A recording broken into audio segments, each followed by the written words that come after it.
महाराष्ट्र विधिमंडळाचं 8 डिसेंबरपासून नागपुरात हिवाळी अधिवेशन सुरू होत आहे, परंतु त्या अधिवेशनाच्या कामांवरच कंत्राटदार संघटनांनी बहिष्कार घातलेला आहे।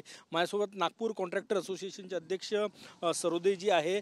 सुबोधजी, काय सांगणार, कशामुळे तुम्ही बहिष्कार घातलेला आहे?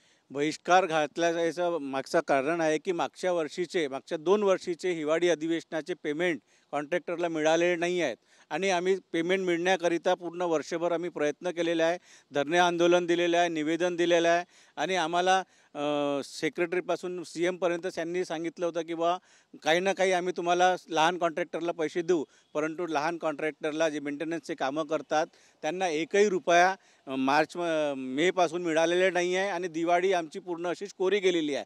त्याच्यामुळे हे जे या वर्षीचे अधिवेशनाचे कामं आहेत, हे कॉन्ट्रॅक्टर ज्या कोणी घेतलेही असतील तरी आम्ही त्यांनाही सांगू की बा यावर्षी आपण कॉन्ट्रॅक्ट जे कामं आहेत त्याच्यावर आपण बहिष्कार घालणार आहोत।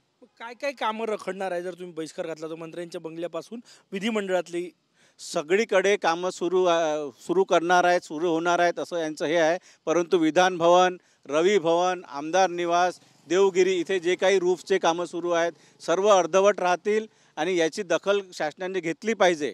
कारण आम्ही आमच्या भरोशावर तुम्ही असेंब्ली करता मागच्या वर्षीचे पैसे अजून दिलेले नाही आहे आणि याही वर्षी पुन्हा 100-150 कोटीची अधिवेशनाची कामं काढलेली आहे।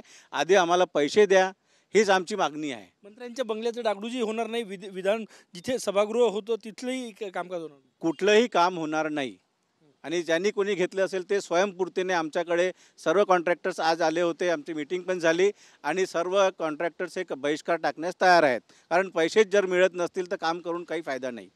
खूप खूप धन्यवाद। सुबोध सरोदेजी सांगतात की आगामी हिवाळी अधिवेशनाचे सगळे कामं मंत्र्यांच्या बंगल्यांची डागडुजीपासून तर विधिमंडळाचं सभागृह आहे त्याची डागडुजी, इतर कामंही, आमदार निवासाची कामंही होणार नाही, बहिष्कार घालण्याचा निर्णय कॉन्ट्रॅक्टर असोसिएशनने घेतलेला आहे।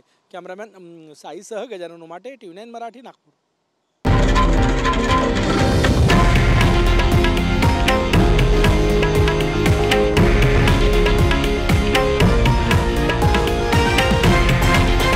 हे आहे देशातील नंबर 1 न्यूज नेटवर्क आणि आपण पाहत आहात TV9 मराठी, एकमेव।